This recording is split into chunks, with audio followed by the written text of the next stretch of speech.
And now for our feature presentation. Hello and welcome back to The Good, the Bad and the Ugly Show. And today we're exploring the world of Doctor Who figures. Well, mainly 1980s DAPOL or DAPOL, however you pronounce it.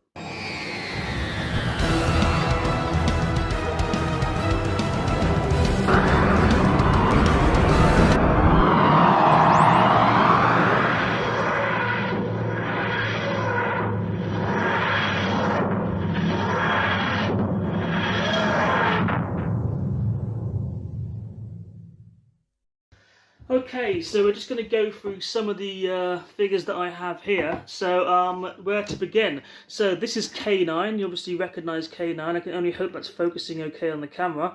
You'll notice that K9, he's missing a tail, which is sad. But you'll notice that K9 is green. He shouldn't have been green. Basically, they gave, the Doctor Who BBC people gave DAPOL the wrong picture of K9. They gave him a kind of one from outdoors where he was tinted green by the reflection of the leaves. And they thought, oh right, he's green, so they just made a green K9. This was later recalled, and then they brought a grey one out to, to be white and all that. So here we go. There's some Time Lords here. These are pretty cool. I mean, ridiculous faces. Look at that. But I like them. They're kind of like they're pretty well detailed. Look, they've got the little signs on them and all that. And yeah, I mean, funny articulation. But yeah, Cyberman. Time Lord figures. There you go. Cyberman figure. Well, we get onto the Cyberman next. He's really skinny, isn't he? Really tall and skinny. But I quite like him. He's got a funny face.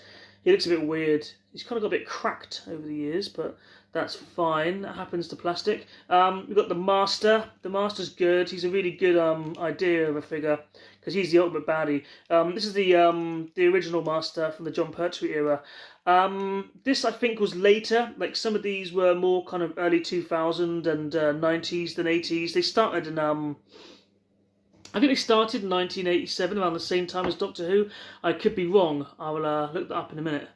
And yeah, here's Sylvester McCoy. Here he is in his brown coat. There we go, brown coat, Sylvester. Let's stand him up over here. Let's lie him down here. Here we go, Sylvester McCoy in his grey coat. Look, you can never have too many figures of Sylvester McCoy. I mean, what more could you want out of life? And here is John Pertwee.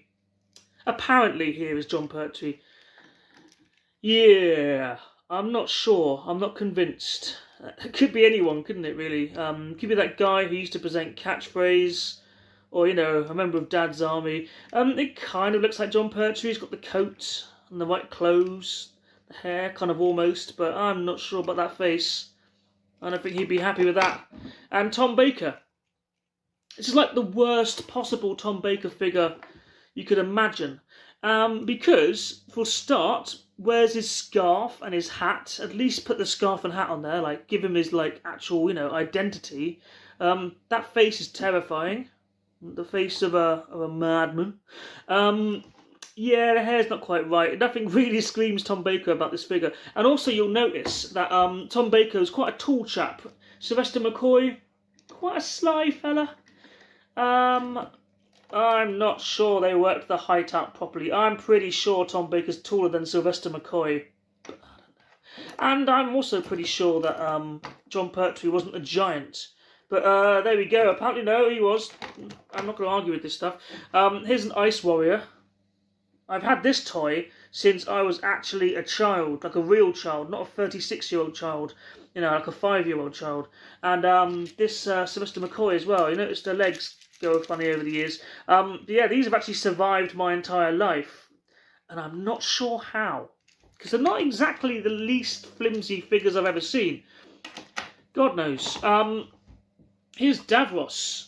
Davros is kind of delicate looking, but Davros actually looks like Davros. He's pretty well made. I'm quite impressed with this one. Funny thing with Davros though is like, oh, he's in a hurry. Yeah, I don't know why they did that. So silly. But they've also, you'll notice that he has 2 arms. Davros only has 1 arm. The picture they gave was a side view. And so I guess they just assumed, oh, he's got 2 arms. You would assume someone has 2 arms if you look at them from the side. I can't see why you wouldn't. I mean, I see people from the side all the time, and I assume they have like another eye around the corner and another ear, so I guess another arm is feasible. But yeah, two-armed Davros. This one was also recalled and replaced with the one-armed Davros. So this guy in K9, I'm guessing, are probably pretty rare. I don't really know. The TARDIS is a modern one. It's just a money box, but it looks good behind these figures on the shelf. They survived a long time. Here is a new one I'm going to show you now.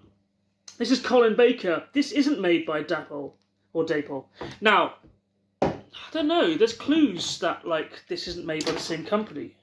Can you tell? Do you think there's a slight difference in detail and like overall appearance of the character?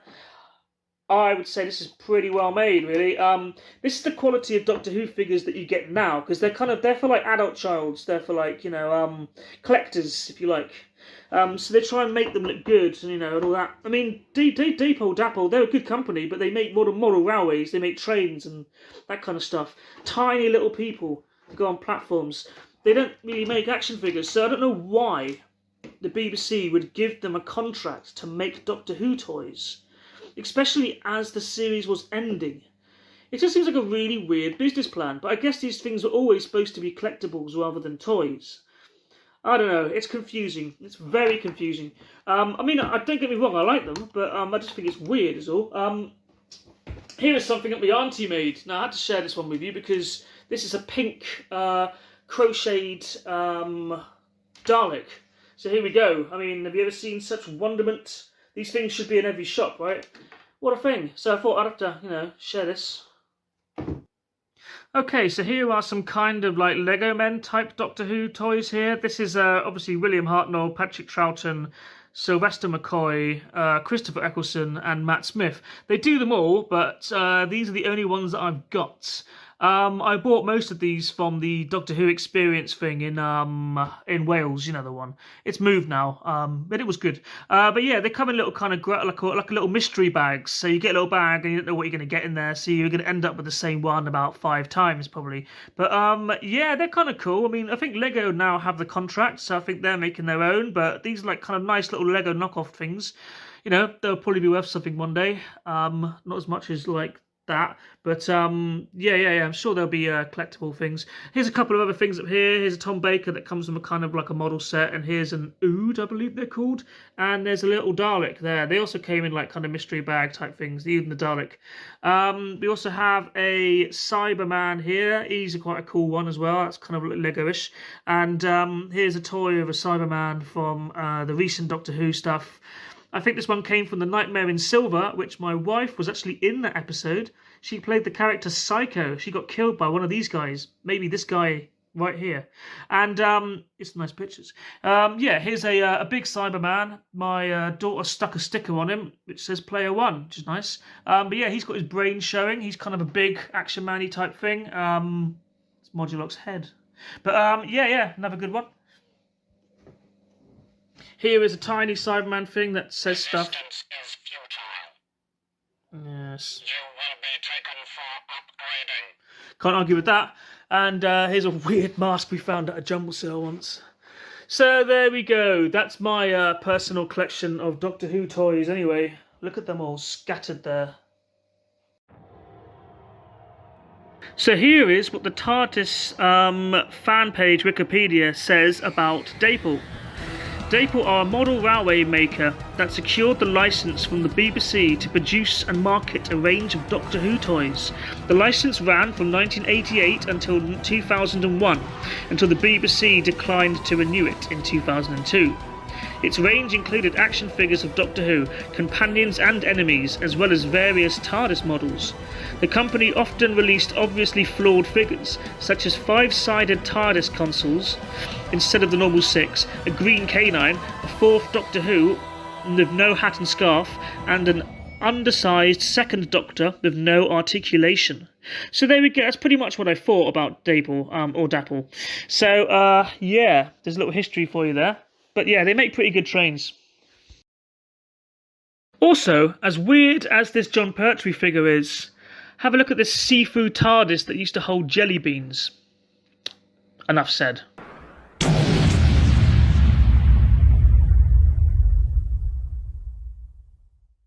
and subscribe to The Good, the Bad, and the Ugly Show. Because there's no room left in hell.